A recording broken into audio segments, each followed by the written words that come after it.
शेवटचा आधार. संध्याकाळची वेळ होती. गावच्या टोकाला असलेल्या जुन्या वाड्यासमोर एक वाकलेली सावली शांत उभी होती. ती होती यशोदा आजी. वय किती कोणीच सांगू शकत नव्हतं, कारण तिच्या आयुष्यात वर्ष मोजायला कधी वेळच मिळाला नव्हता. नवरा लहानपणीच आजाराने गेला. मग उरला तो एकच मुलगा, विठ्ठल.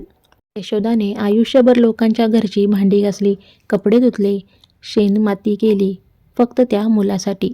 माझा विठ्ठल मोठा झाला की माझ्या हाताला काम करायला लागणार नाही, हीच तिची स्वप्न होती. पण विठ्ठल मोठा झाला आणि आयुष्याने वेगळंच वळण घेतलं. कामाच्या शोधात आई मुलगा गाव सोडून शहरात आले.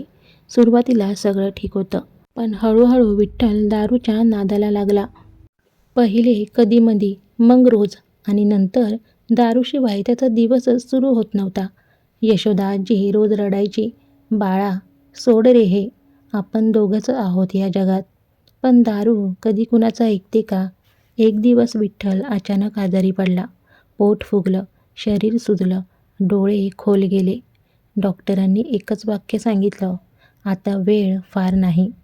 यशोदाने देवाला नवस केले, डोळ्यात अश्रू ठेवून.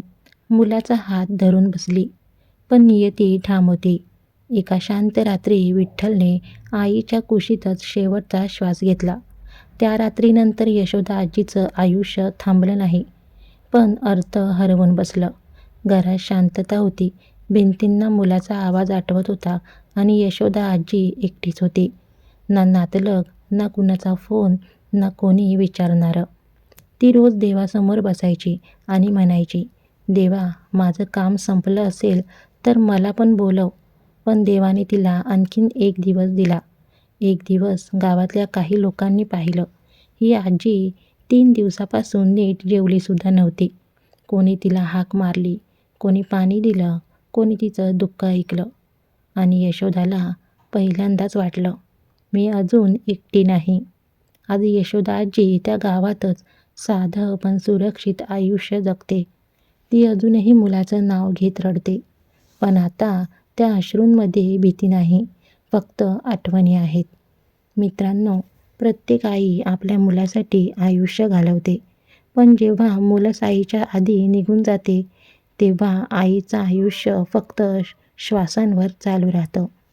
जर आपल्या आसपास अशी एखादी यशोदा दिसली तर तिला विचारायला विसरू नका, कशी आहेस? कधीकधी तो एक प्रश्नही कुणाच्या आयुष्याचा शेवटचा आधार ठरतो.